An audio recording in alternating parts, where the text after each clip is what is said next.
Yeah, halatang masyadong Luisita because you have mentioned Juan Aquino.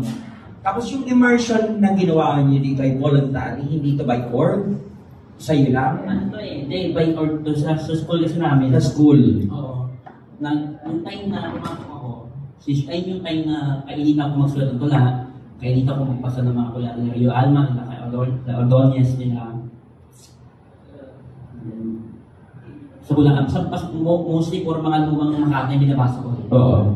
Tapos, isa pina-inspire ako na parang nagsimula ako sa pagsusulat ng pag-ibig, yung hugot, ano yun, mahal, nung gano'n. But eventually parang diniri na rin ako. So, nung binabasa ko na sila Caroler, sila Rio Alma, sila yung mga progressive mga Makati, sila Alexander, si Remolino, sila Axel Quintin. Doon ko na ano na parang,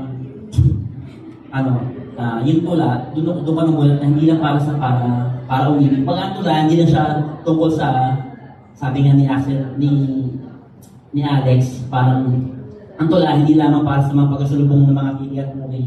Diba? Mas matalas ang tula kung ang tinutulaan mo, inaalayan ng tula, yung kaya mismo at mga inaating masa. Since meron ka naman ng parang equip ka na para masulat, ba't mo pa mas tawakan yung pagtula mo? Kasi marami yung tumutula ng mahal na mahal.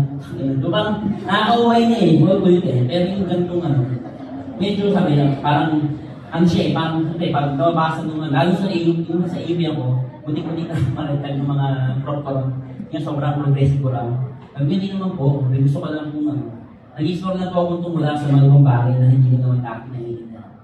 Okay, kaya ko tinatanong para din sa inyo na sa ating yung context na ito. Kasi this is an example of protest poetry, no? Kaya may mahabang tradisyon ng ganitong may sarili itong estetika na may mahabang tradisyon ng siguro bago po, gusto ko kasi gusto ko muna marinig yung comments ng ating panelist.